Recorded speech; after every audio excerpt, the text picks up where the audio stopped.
Hello sweetie. Hello dear students, welcome back to our channel Gyan lab once again. सबसे पहले तो सारे students की तरफ से पहले ही स्वीटी नाडर को ढेर सारा कांग्रेचुलेशंस करना चाहूंगी कि कांग्रेचुलेशंस, आपके सीईटी में बहुत अच्छे परसेंटाइल आए हैं। That is in PCB 99.03। Am I right? Yes, ma'am. So many congratulations for such a great achievement. And Sweetie has also secured her place in CU Shah College of Pharmacy, which is a government college and which comes under SNDT University. Correct, Sweetie? Yes, ma'am. So many congratulations पूरे आपके junior students की तरफ से, plus आपके जो batchmate थे उनकी तरफ से भी और हमारी तरफ से भी। You have been really hard working student और हमने आपका पहले भी इंटरव्यू लिया था जब बोर्ड के रिजल्ट्स आए थे।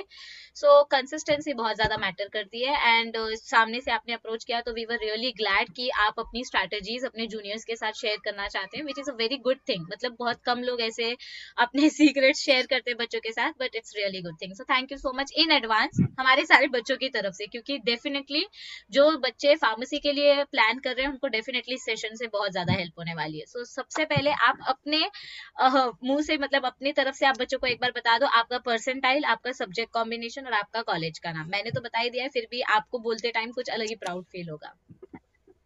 I got 99.032 percentile and my subject was PCMB, PCB, and I got Sivisha College of Pharmacy. Okay, thank you so much for sharing this detail, thank you so much. Okay, अभी हमारा पहला question ये है कि आपको जो college मिला है वो गवर्नमेंट कॉलेज है या प्राइवेट कॉलेज है और उसका फीस कितना है? Government colleges का fees per year 30,000. Per year 30,000, which is very less as compared to private college, right? Yes, ma'am. Okay, private college का फीस कितना होता है as much as you are aware of? 1 lakh के above ही होता है almost. Correct, it is very expensive. Private colleges ऐसा नहीं है कि खराब होते हैं, इट इज वेरी एक्सपेंसिव। और भाई अगर गवर्नमेंट कॉलेज की सीट मिल रही है तो nobody wants to miss that. Okay, so many congratulations once again. Okay, so now next question is, जो बच्चों के दिमाग में ऐसे बवंडर बन के घूम रहा है, how did you manage your boards and CET? This is my question, which is actually our junior's question. Yes, ma'am. So जब मैंने मतलब एक 1 ईयर से मैं प्रिपरेशन कर रही हूँ सीटी का। सो जब 12th स्टार्ट हुआ था तब से मैंने जो है 12th का सिलेबस करती थी एंड देन फिर सीटी का जो है एमसीक्यू प्रिपेयर करती थी। सो दोनों का जो सिलेबस है वो सेम ही है, बस क्या है यहाँ पे थ्योरी है तो वहाँ पे थ्योरी के फॉर्म में एमसीक्यू है। सो यहाँ पे जो है हमें थ्योरी को समझना, कंसेप्ट समझना बहुत इंपॉर्टेंट है, वहाँ पे अप्लाई करना जरूरी है। So both goes hand by hand. So इसलिए मैंने जो है दोनों को साथ में करने का फैसला लिया। देन जब बोर्ड्स क्लोज आए तो मैंने 1 मंथ का गैप लिया for okay, only for boards. Okay, आपका बोर्ड्स के लिए सब्जेक्ट कॉम्बिनेशन क्या था? पीसीबी था या पीसीएमबी था? पीसीएमबी था। अच्छा, बोर्ड्स के लिए पीसीएमबी था। सीईटी आपने पीसीबी में से दी थी क्योंकि पहले से यस क्लियर मैम। था कि फार्मेसी ही करना है, क्योंकि इंटरव्यू के टाइम पे भी आपने बताया था। ओके, तो ये क्लैरिटी होना बहुत जरूरी है कि मतलब बच्चों को ये पता होना चाहिए कि आपको पीसीबी से जाना है या पीसीएम से जाना है। तो ऐसे बच्चों को आप क्या बोलना चाहेंगे जिनको दोनों एग्जाम देनी, मतलब who are still not sure कि हमको सीईटी करना है या हमको मतलब इंजीनियरिंग करना है या फार्मेसी करना है, हम श्योर नहीं है। तो उनके लिए आपके पास अगर कोई स्पेसिफिक ऐसे गाइडेंस या स्ट्रैटेजी हो जो चारों सब्जेक्ट के लिए प्रिपेयर कर रहे हैं, so what would it be? So वो चारों सब्जेक्ट उन्होंने 12th में तो लिया ही होगा। सो हम्म। उन्होंने कभी तो पढ़ा ही होगा बोर्ड्स के लिए। तो ओके, फिर जैसे बोर्ड्स हो जाते हैं तो उनका प्रैक्टिस वो कर सकते, दोनों देना। अगर उनको कंफ्यूजिंग है तो दोनों दे सकते, ओके, पीसीबी भी और पीसीएम ओके। अभी जो सबसे फ्रीक्वेंटली आस्क्ड क्वेश्चन बच्चे पूछेंगे कि डिलीटेड सिलेबस में से आया आता है क्या एग्जाम में, क्योंकि आपका 2021 का सीईटी एग्जाम था और 2022 के बच्चों के लिए भी सेम सिलेबस है। मतलब बोर्ड्स के लिए इट इज डिक्लेयर्ड कि आपको नॉन भी। डिलीटेड पार्ट ही पढ़ना है, डिलीटेड पार्ट में से कुछ नहीं आएगा फॉर बोर्ड्स। बट बच्चे सीईटी के लिए मतलब कॉन्शियस हैं, ऐसे बहुत ज्यादा स्ट्रेस्ड हैं कि मैम सीईटी के लिए डिलीटेड पार्ट है कि नॉन डिलीटेड पार्ट है, या सिर्फ नॉन डिलीटेड पार्ट पे ही फोकस करना है। तो आप अपना उनको आइडिया बता दो कि आपके सीईटी में डिलीटेड पार्ट से कुछ आया था क्या? जब मैंने एग्जाम दिया था तभी तो नहीं आया था, बट अलग अलग होते ना, फेज होते हैं, कई शिफ्ट्स, लोग का हाँ। डेट अलग अलग होता है, शिफ्ट अलग होता है। सो उन्होंने बताया कि उनका भी नहीं आया ऑलमोस्ट। सो ओके, जीरो मतलब बहुत कम परसेंट है, 1% कहेंगे कि आ सकता है।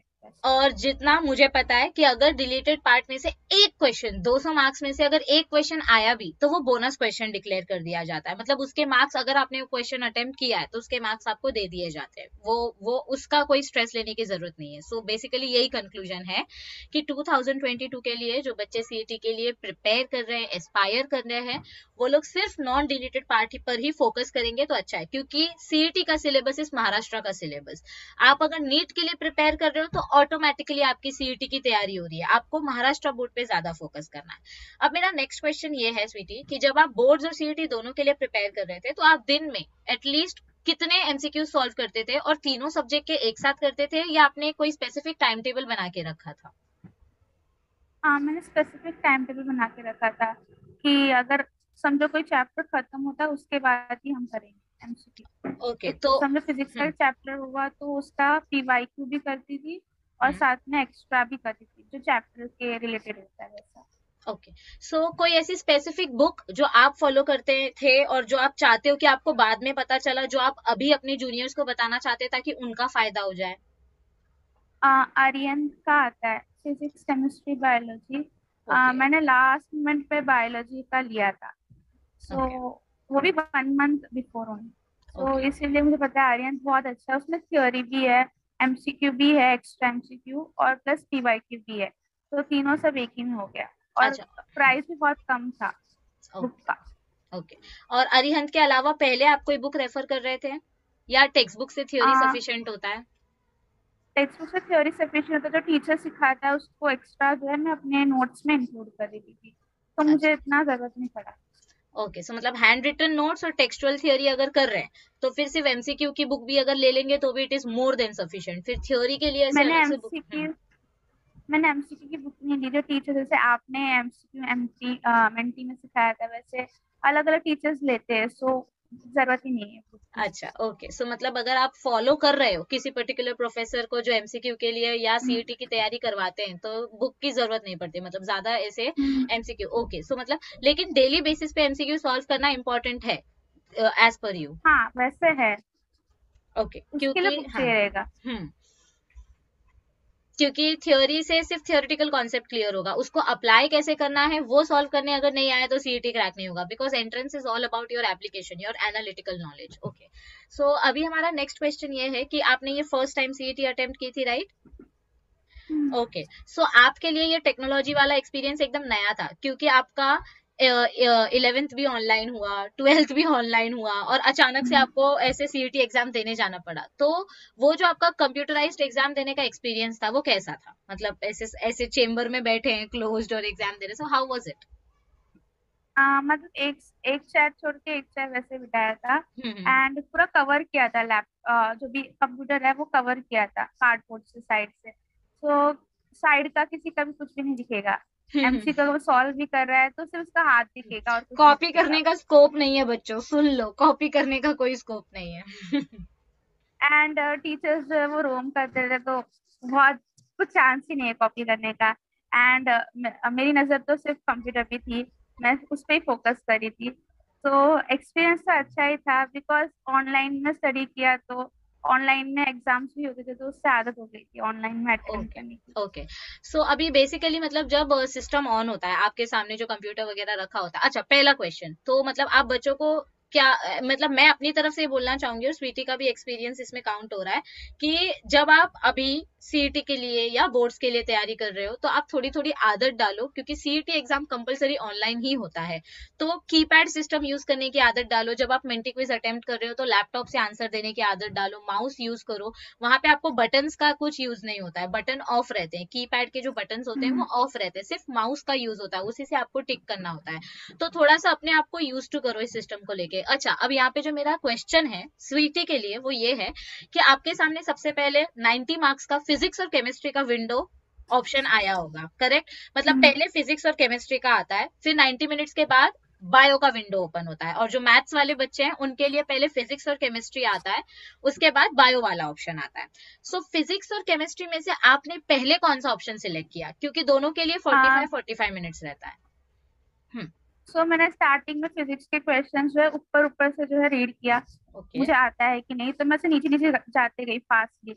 तो मुझे लगा कि फिजिक्स थोड़ा टफ है, सो I move to chemistry. So okay उसमें 5 मिनट्स तो चले गए होंगे वो देखने में।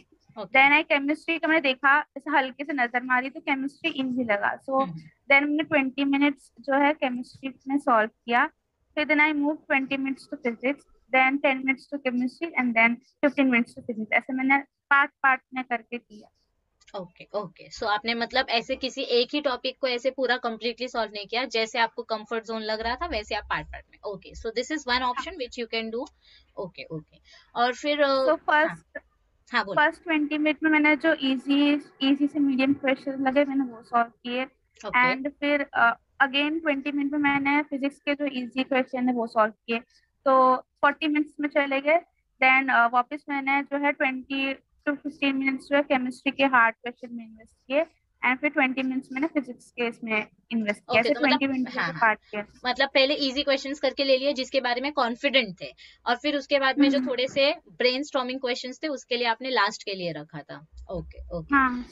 All right, so this is one thing that you can follow. खैर इसके लिए तो अभी थोड़ा टाइम है, जब आपका सीईटी एग्जाम आएगा तो इसके बारे में हम आपको वापस से अपडेट देंगे। ओके, सो अभी now I want to ask you one question कि आप देखो हर एक बच्चे का कोई ना कोई डिफिकल्ट सब्जेक्ट होता है और कोई ना कोई एकदम ऐसे चेरी ऑन द केक वाला सब्जेक्ट होता है, चीज केक जैसा एकदम मक्खन सब आता है अपने को। सो ऐसा कोई ना कोई आपका भी स्ट्रॉन्ग और वीक सब्जेक्ट रहा होगा, तो वो कौन से सब्जेक्ट थे और आपने दोनों को बैलेंस कैसे किया? तो वीक मेरा फिजिक्स था ओके एंड सब बायोलॉजी स्टूडेंट्स मेरी की कहानी। स्ट्रॉन्ग थी। Okay okay great. और केमिस्ट्री मीडियम था, like not high and not low, medium था। Okay okay. सो फिजिक्स को मतलब कैसे आपने कैसे इसको टैकल कैसे किया? फिजिक्स से डर लगता है इसलिए फिजिक्स को हाथ ही नहीं लगाया, बायोलॉजी अच्छा लगता है इसलिए सिर्फ दिन भर बायो करते थे, या कैसे? How did you balance both? क्योंकि सिर्फ बायो करके सो 99 परसेंटाइल लाना इज नॉट पॉसिबल। तो स्टार्टिंग जैसे मैंने बताया, मैं बायोलॉजी के पीछे पड़ी रहती थी, लाइक हमेशा बायोलॉजी और केमिस्ट्री। फिजिक्स को लाइक मतलब खोलना भी छोड़ो, सिर्फ पढ़ती थी और छोड़ देती थी। तो ओके फिर जब मैंने एक वीडियो देखा आपका ही कि सारे सब्जेक्ट्स को इक्वली इम्पोर्टेंस देना चाहिए, फिर उसके बाद मैंने फिजिक्स स्टार्ट किया है। Like it was half year done, पूरा आधा साल चला गया था। उसके बाद ओके ओके। मैंने फिजिक्स के कॉन्सेप्ट वापस किए, फिर उसके एमसीक्यू वापस अच्छे से मैंने किया, फिर पीवाईक्यू सॉल्व किया। सो जब सीटी क्लोज आया था तो मैंने फिजिक्स को ज्यादा इम्पोर्टेंस दिया देन केमिस्ट्री या बायोलॉजी, बिकॉज केमिस्ट्री और बायोलॉजी आता था तो मैंने फिजिक्स को ज्यादा इम्पोर्टेंस दिया था। Okay okay. So it means कि तीनों सब्जेक्ट करना इक्वली इंपॉर्टेंट है। अगर आप पीसीबी दे रहे हो, अगर आप पीसीएम दे रहे हो, तो भी तीनों सब्जेक्ट करना इक्वली इंपॉर्टेंट है, और अगर आप दोनों कॉम्बिनेशन देने वाले हो तो आपको चारों सब्जेक्ट को इक्वल टाइम देना पड़ेगा। हाँ, जो सब्जेक्ट थोड़ा ज्यादा फेवरेट है उसका बेसिक स्ट्रॉन्ग करके ले सकते हो, जैसे बायो और मैथ्स, क्योंकि बायो 90 मार्क्स का होता है, मैथ्स आपका 100 मार्क्स का होता है। आई मीन बायो 100 मार्क्स का और मैथ्स 100 मार्क्स का। सो इन दोनों के लिए थोड़ा सा ज्यादा टाइम देना मेक सेंस, लेकिन फिजिक्स और केमिस्ट्री को कंप्लीटली इग्नोर करोगे तो 90% नहीं आने वाला, 99 परसेंटाइल नहीं आने वाला। That's the fact. Correct sweetie? Yes okay ma'am. Okay. अभी बहुत सारे बच्चे का यही क्वेश्चन रहेगा कि मैम अभी हम क्या करें? अभी हमारे बोर्ड्स का टाइम टेबल आ गया है, हमने सीईटी के लिए कुछ पढ़ाई नहीं की है साल भर, तो पहला क्वेश्चन उनका ये रहेगा कि अभी हम क्या करें, सीईटी पे फोकस करें कि बोर्ड्स पे फोकस करें? तो पहले आप इसका आंसर दे दो। सो देखो आपका बोर्ड्स मार्च में, आई थिंक सो मैम मार्च में ही है ना? यस यस यस, 4 मार्च से ऐसा हाँ टेंटेटिव टाइम टेबल, मतलब ऑलमोस्ट कंफर्म हाँ। टाइम टेबल है। सो एक महीना ही टाइम है अगर तुम देखोगे तो अगर इसमें तुम अगर 2 पहिए पे लगाओगे तो नहीं चलेगा, अभी एक पहिए पे निशाना लगाओ। सो आपको जो है सिर्फ बोर्ड्स करना है अभी। जैसे बोर्ड्स खत्म होता है उसके बाद आप सीटी कर सकते हो। एंड बोर्ड्स और सीटी गोज हैंड बाय हैंड। अगर आपका बोर्ड्स अपने अच्छे से किया तो सीटी भी ऑटोमेटिकली अच्छा हो ही जाएगा। बस प्रैक्टिस की जरूरत है सीटी के लिए। ओके, सो मेरे प्यारे बच्चों, मेरे प्यारे दर्शकों, मैं तुमसे एक ही चीज की रिक्वेस्ट करती हूँ कि आप बोर्ड्स का कॉन्सेप्ट क्लियर करके लो। आपको 2+2 4 होता है, अगर इतना पता है तो बाद में अगर मैंने 20+20 पूछा तो आपको वो भी आ ही जाएगा, क्योंकि बेसिक एडिशन का ही फॉर्मूला है। तो मेरे बोलने का मतलब ये है कि अगर आपका थ्योरी का बेसिक स्ट्रांग है तो एमसीक्यू सॉल्व करने में कोई प्रॉब्लम नहीं होगी, बस उसके लिए प्रैक्टिस चाहिए। प्रैक्टिस करने के लिए है ना हम, ज्ञान लैब चैनल आपकी पूरी मदद करेगा एमसीक्यू प्रैक्टिस कराने में, आप उसकी बिल्कुल टेंशन मत लो। Correct Sweety? Sweety I think ऐसी यस स्टूडेंट थी मैम। जिसने हमारा कोई भी मेंटी क्विज सेशन कभी मिस नहीं किया, कोई भी एमसीक्यू सेशन कभी मिस नहीं किया। मतलब उसने पूरा ऐसे ऐसे जान ले लिया था, मैम आज सेशन क्यों नहीं हुआ, मैम सेशन लो। कभी गलती से ऐसे सेशन कैंसिल हो जाता था तो स्वीटी का मैसेज पहले आता था, मैम आज सेशन क्यों नहीं हुआ, मैम सेशन क्यों नहीं ले रहे हो आप, ऐसे। सो आप उसकी टेंशन मत लो बच्चों। हाँ, जो लोग साल भर प्रैक्टिस करते आ रहे हैं वो लोग अपना साइड बाय साइड प्रैक्टिस रखें। जो बच्चे अभी अभी जिनको ऐसा रियलाइज हुआ है कि हमको सीईटी एग्जाम देना चाहिए, आप पहले टेंशन मत लो, आप बोर्ड्स का थियरी क्लियर करके ले लो। और दिन में अगर आप 15 एमसीक्यू भी सॉल्व करते हो, समझो आज आपने फिजिक्स का कोई पर्टिकुलर चैप्टर कंप्लीट किया, जैसे अपना वन शॉट लेक्चर होता है अजय सर का, तो अगर आपने वो चैप्टर देखा और उस चैप्टर के बेसिस पे आपने 10 एमसीक्यू भी खुद से सॉल्व कर लिए, टारगेट के ही नोट्स के पीछे के एमसीक्यू सॉल्व कर लो, उसमें 40-50 एमसीक्यू दिए रहते हैं। तो जिस एक दिन में एक चैप्टर के 15 एमसीक्यू भी आप सॉल्व करते हो तो आपकी प्रैक्टिस बन जाएगी। और बोर्ड्स के बीच में, सीईटी और बोर्ड्स के बीच में 40 से 45 डेज का गैप होता है, इट इज गुड गैप। अगर आपका थियोरी 90% क्लियर है ना, तो आपका सीईटी आराम से क्लियर हो जाता है। Am I right sweetie? Yes ma'am. And I want to clear one point कि मैंने कोई भी कोचिंग नहीं ज्वाइन किया है, I have done all the things from YouTube. So okay, so coaching का एक्सक्यूज देना is not a justified thing कि हमारे घर पे पैसा नहीं है हम कोचिंग नहीं कर सकते। It is not a justified thing. YouTube तो, अगर तुम्हारे पास इंस्टाग्राम चलाने के लिए डेटा है तो तुम्हारे पास यूट्यूब चलाने के लिए तो 100% डेटा होना ही चाहिए। Okay, one more thing, what would you like to recommend your juniors कि भाई अभी इनके एग्जाम्स मोस्टली ऑफलाइन होने वाले हैं, तो इनको क्या चीज के ऊपर ज्यादा फोकस देना चाहिए, क्योंकि इनकी आदत हो गई है टकाटक टाइप करने की। तो बोर्ड्स के लिए इनको क्या आप रेकमेंड करोगे? हाँ, मैं तो एक ही रिकमेंड करूँगी जो मैंने किया था, मैंने पीवाईक्यू सॉल्व किए थे क्योंकि ओके, पीवाईक्यू 2020 का का तो एग्जाम। हाँ, अब एमसीक्यू सीईटी के लिए कोई specific PYQ book that you would recommend? Aryan की मैम उसी में था तीनों okay, theory, okay, extra MCQ and, और उसमें पीवाईक्यूज। लेवल से like level 1 easy, level okay, 2 medium, level 3 hard and then okay, PYQ, ऐसा था format. Okay, okay. So Sweety recommends Arihant, जो सस्ता है। मैं भी सस्ती बुक ही रेफर करती हूँ, कभी मैं महंगी बुक रेफर नहीं करती, मैं भी टारगेट रेफर करती हूँ, जो तुमको सस्ता लगे, जो तुमको सस्ता लगे। Okay, alright. बोर्ड्स के लिए, हाँ, बोर्ड्स के लिए आप क्या बोलने जा रहे थे? हाँ, हाँ, बोर्ड्स के लिए मैं ये बोलने वाली थी कि जो पीवाईक्यू है उसकी बुक भी आती है बोर्ड्स की, या फिर ऑनलाइन में आपको पेपर्स मिल जाते हैं, उसके सॉल्यूशन भी मिल जाते हैं, आपको बहुत सारे ऐप्स है। सो तो आप उसमें जो है उसको एक बार रीड करो, रीड करके एक बार उसको याद करो और उसको बिना देखे खुद से लिखो। सो लिखने की भी आदत हो जाएगी, याद भी हो जाएगा और आपका मार्क्स भी बन जाएंगे। एंड पीवाई कैसे नहीं कि एज इट इज आएगा, सिमिलर आएगा, 50 to 60% आता ही है, लाइक ओके, राउंड अप वही होता है। Correct, correct, correct. सो देखो, लिखने की प्रैक्टिस करो। यहाँ पे बॉटम लाइन क्या है, लिखने की प्रैक्टिस स्टार्ट करो, क्योंकि तुम्हारी लिखने की आदत छूट गई है। भले ही तुमको टाइम ज्यादा दिया है, लेकिन याद रखो यार, तुम भी मशीन नहीं हो, इंसान हो। तुमको 3.5 घंटा दिया है, तुम्हारी लायकी है क्या 3.5 घंटा लिखने की? तुम 1.5 घंटे में ही थक जाते हो, ऐसे सुसु पोटी भूख सब एक साथ लगने लग जाती है जब तुम पढ़ाई करने बैठते हो। सो लिखने की प्रैक्टिस करना स्टार्ट करो, स्पेसिफिकली सुबह 10 से लेके 2 के बीच में, ये टाइमिंग पे पढ़ाई करो, क्योंकि यही टाइमिंग आपका बोर्ड्स का टाइमिंग होने वाला है। ओके स्वीटी, और एक चीज मैं पूछना चाहूंगी कि हमारे बच्चे, अभी ठंडी का मौसम इतना ज्यादा हो रहा है, बहुत आलसी बच्चे, गजब गजब आलसी बच्चे, इनको नींद बहुत आती है। सो ऐसा कोई स्पेसिफिक डाइट आपने कोई फॉलो किया, या इनके नींद का क्या इलाज करें? लाइक डू यू हैव, आप स्टूडेंट हो, मैं बोलूंगी तो इनको लगेगा टीचर का काम है पकाना, बट आप अभी अभी सीईटी देकर पास हुए हो। सो आपका कोई स्पेसिफिक डाइट था क्या भाई जो आप इनको बताना चाहोगे, या कोई स्पेसिफिक स्ट्रैटेजी? हाँ, सो मेरे साथ अभी भी होता है बिकॉज मैं फर्स्ट ईयर फार्मेसी में, मेरे पास मोटा गद्दा रहता है और सुबह उठने का मन करता नहीं है, लगता है कि सो ही जाओ उसमें। तो मैं क्या करती थी, पहले वो गद्दे को लेती थी, फोल्ड करती थी उसको और सीधा उठा के कपड़े के अंदर डाल देती थी ताकि उसको देख के नींद ही नहीं आए। एंड देन मैं करेक्ट, उठ के जो है टेबल पढ़ने लग जाती थी, एंड फिर स्वेटर पहनती थी, एंड मैं बेड के सामने देखती नहीं थी कि बेड है कि नहीं, सोने का मन ही नहीं करता था, पढ़ाई में भी पढ़ने लग जाता था। एक बार वो गद्दा सीधा डालो कपड़ के अंदर तभी पता चलेगा आपको, वो गद्दा देख के ओके, नींद आती है, वो सोने अट्रैक्ट का मन करता है करता अपनी है। तरफ। हाँ। ओके, सो अपने डिस्ट्रैक्टर को पहले साइड करो, इसीलिए फोन में से इंस्टाग्राम अब तो अनइंस्टॉल कर दो रे बाबा। मुझे तुम्हारे इन्फ्लुएंसर होने से कोई प्रॉब्लम नहीं है, बट फोकस करो। आप अगर अपने डिस्ट्रैक्शन से डील नहीं कर सकते तो उसको थोड़े टाइम के लिए साइड कर दो, फोकस करो, क्योंकि एंड में आपका कोई फ्रेंड आपके लिए एडमिशन नहीं करा के देने वाला है, आपके मार्क्स आपको एडमिशन करा के देंगे। So focus on exams, okay. All right, so one last thing that I would like to ask कि सारे क्वेश्चंस हमारे हो चुके हैं, हाँ. So any specific strategy in short that you would like to give to our students, I mean your juniors.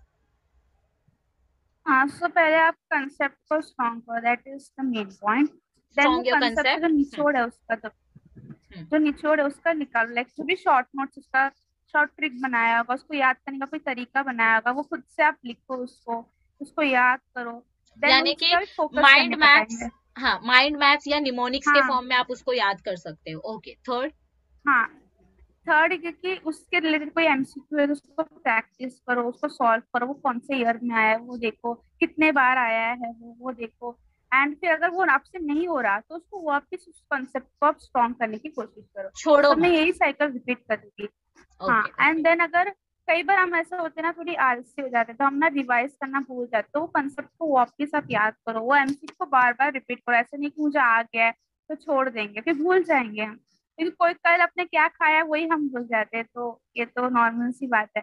तो इसलिए revise करते रहना चाहिए। मैं संडे या फिर सैटरडे जब भी टाइम मिलता है तो आई रिवाइज, और जो एक हफ्ता मैंने किया वो संडे को रिवाइज करती थी। Okay okay. और एक लास्ट चीज जो मुझे अभी याद आई कि दिन में कितना घंटा आप देते थे पढ़ने के लिए, मतलब स्पेसिफिकली सीईटी के लिए, और कंटिन्यू पढ़ते थे या ब्रेक्स लेते थे? एक ये लास्ट चीज जो मुझे अभी क्लिक हुई. मैं ब्रेक्स लेती थी, लाइक अगर 1 घंटा पढ़ती तो एटलीस्ट 5 मिनट्स का ब्रेक लेती। 5 मिनट्स का ब्रेक ऐसे नहीं, मैं इंस्टाग्राम खोलती हूँ, मैं ऐसे उठती हूँ, थोड़ा किचन जाती हूँ, थोड़ा बिस्किट बिस्किट खा के वापस आ जाती ओके हूँ। यही ओके जैसे पूरा वॉक करके, लाइक दैट। या फिर कोई सॉन्ग सुन सकते हो, 3 to 4 मिनट्स का सॉन्ग होता है, तो रिलैक्स, लाइक ओके. और ऐसा आप कितने घंटे पढ़ते हो, पढ़ते थे, I mean for CET and that. Boards when you are preparing? मैं सुबह 8 बजे से 8 बजे उठती हूँ सुबह, एंड टिल 10:30, कभी कभी 12 चल जाता है, कभी कभी 2 चल जाता है, तो उतनी देर तक। Okay okay. नॉर्मली 10:30। और रात को 10:30? हाँ, उसके बाद में सो जाती ओके. बीच में लंच ब्रेक वगैरह, कॉलेज के हूँ। लेक्चर्स हाँ। वगैरह सब आते थे, तो मतलब ऑन एन एवरेज अगर हम्म। निकाला जाए तो 7 से 8 घंटा आप सिर्फ सेल्फ स्टडी के लिए देते थे, क्योंकि जब हमने ट्वेल्थ का यस इंटरव्यू मैम। लिया था तभी भी यही आपने बोला था. हाँ। Okay okay. सो अगर मैं इस सेशन को कंक्लूड करूं तो स्वीटी ने लास्ट लास्ट में एमसीक्यू की बुक खरीदी थी, क्योंकि उनका टेक्सचुअल थ्योरी के ऊपर पहले ज्यादा फोकस था. टेक्स्ट बुक के जितने एमसीक्यूज होते थे और बाकी उनके पास जो नोट्स थे उसके जितने एमसीक्यूज होते थे, या ऑनलाइन लेक्चर्स में जितने एमसीक्यू सेशंस हमने अपलोड किए हैं ऑलरेडी अपनी चैनल पे, या जो मेंटी क्विज सेशंस होते थे वो वहां पे पार्टिसिपेट करते थे, उन्होंने ज्यादा खर्चा नहीं किया है, उन्होंने कोई कोचिंग नहीं लगाई थी, जो कुछ पढ़ा है उन्होंने सेल्फ स्टडी और यूट्यूब की मदद से पढ़ा है. फिर उन्होंने अरिहंत की बुक रेकमेंड की है. मैं भी सस्ती बुक ही रेकमेंड करती हूँ, महंगी बुक देके कोई गारंटी नहीं होता है कि तुम पास हो जाओगे. सस्ता बुक लो, टिक आउट बुक लो, ओके, जिसमें ज्यादा एमसीक्यू हो. ओके. पीवाई क्यूज के ऊपर भी फोकस करो, और बोर्ड्स के एक महीने, मतलब जब बोर्ड्स आने वाले होते हैं तो 1 महीने के लिए सिर्फ बोर्ड पे फोकस करो, क्योंकि अल्टीमेटली आपका सीईटी का सिलेबस ही आपका बोर्ड का सिलेबस है, बोर्ड का सिलेबस ही सीईटी में आएगा. सो बोर्ड अगर स्ट्रांग रहेगा तो सीईटी ऑटोमेटिकली स्ट्रांग हो जाएगा. बोर्ड्स के परसेंटेज भी मैटर करते हैं. पांचवी बात जो मैंने पूछी नहीं, मैं खुद बता रही हूँ, सीईटी में नेगेटिव मार्किंग नहीं होता है. अगर आपका आंसर करेक्ट है तो आपको 1 मार्क्स मिलेगा, मतलब जो भी उस क्वेश्चन का मार्क्स है, और अगर आंसर रॉन्ग है तो 0 मिलेगा. नेगेटिव मार्किंग नहीं होगा, मतलब टोटल में से मार्क्स ऑफ कटेगा नहीं. ओके. और आप अपने हिसाब से इसीलिए स्ट्रैटेजी, मैम, हाँ हाँ हाँ, इसलिए मैंने 200 के 200 क्वेश्चन अटेम्प्ट किए थे, करेक्ट, एक दो क्योंकि तुक्का नेगेटिव भी लगाया। मार्किंग नहीं है ना. हाँ हाँ, नेगेटिव मार्किंग हाँ नहीं, और हाँ। इसीलिए और वो 99.0 तुक्का से. सही भी निकल गया। Exactly exactly. नेगेटिव मार्किंग नहीं है, ये सबसे बड़ा एडवांटेज है सीटी का. देखो 99.03 परसेंटाइल लाना is not very easy, it is a very difficult task. और मैंने खुद देखा है कि कंसिस्टेंटली अगर आप पढ़ाई करोगे, हार्डवर्क करोगे, जो स्वीटी ने की है, तो बहुत ज्यादा अच्छा रिजल्ट आता है. और इसीलिए आज बाकी के बच्चे 1,40,000 भर के फार्मेसी में एडमिशन ले रहे हैं और स्वीटी ने 30,000 भर के फार्मेसी में एडमिशन लिया है. सो इट मैटर्स, बहुत ज्यादा मैटर करती हैं ये चीजें. Okay. So thank you so much sweetie, it was really great talking to you. और बच्चों को भी आई थिंक बहुत सारी कंक्लूजन चीजें मिली होंगी. अगर फिर भी बच्चों के कोई डाउट्स हैं तो students you are free to ask your doubts in the comment section. I will try to answer all your queries. और बस एक ही चीज है कि प्लीज पढ़ना स्टार्ट करो. स्वीटी आप भी बोल दो इनको, मैं तो बोल बोल के ऐसे पक गई हूँ, आप भी बोल दो कि पढ़ाई नहीं करेंगे तो कुछ नहीं होने वाला है. चाहे मैं कितना भी स्ट्रेटेजी दूँ या कितना भी दूँ, अगर आप पढ़ाई नहीं करोगे तो कोई फायदा ही नहीं है इसका, बता के। कोई ये स्ट्रैटेजी, वीडियो देख के कोई भी कोई फायदा ही नहीं है। एग्जैक्टली कोई शॉर्टकट कुछ काम नहीं आने वाला है। 5 दिन में सीईटी में आउट ऑफ कैसे लाए? अरे यार ये कोई शॉर्टकट नहीं होता है। बुक खोलोगे पढ़ोगे तो 100 में से 100 आएंगे, बुक खोलोगे नहीं सपने हम्म, देखोगे तो 100 में से सिर्फ एक नहीं आएगा, 0 0 आएंगे। So please hmm, start studying, start practicing. अभी के लिए बोर्ड्स पे फोकस करो, डेली बेसिस पे 15 15 20 20 एमसीक्यू सॉल्व करो, एकदम से आदत मत छोड़ो। बोर्ड्स पे ज्यादा फोकस करो, 80% focus on boards, 20% focus on CET. और आपके लिए हम बहुत ही जल्द इंजीनियरिंग का भी एक इंटरव्यू लेकर आने वाले हैं। आई होप मेरा बस उन स्टूडेंट से बात चल रहा है, उनका डेट और मेरा डेट ऐसे मैच होना चाहिए। So happy Republic Day to all of you. Sweety please wish our students happy Republic Day. Happy birthday day. Okay so ये इंटरव्यू हैप्पी रिपब्लिक डे के दिन हम पब्लिश करने वाले हैं, ताकि कुछ अच्छा आपको भी मिल जाए। सो आई होप कि भाई अब तो आपके अंदर की आत्मा जागेगी, जाग जाओ और पढ़ना स्टार्ट करो। कोई पढ़ोगे तो उसका फल आपको ही मिलने वाला है, मुझे नहीं मिलने वाला है। मेरी जो डिग्रियां मिलनी थी मुझे मिल चुकी हैं। So all the best to Sweety for your future journey. आपकी फ्यूचर जर्नी भी बहुत ही कमाल की हो, ऐसा मैं प्रे करती हूँ, ऐसे मैं होप करती हूँ, और आप हमारे साथ कॉन्टैक्ट में रहें, कनेक्टेड रहें। ओके हो सकता है फ्यूचर में हमें मिलने का मौका मिले। So thank you so much for sharing your views with our students, and हमारे स्टूडेंट्स की तरफ से भी Sweety thank you so much for giving your valuable time. Thank you and all the best for your future journey. Thank you so much.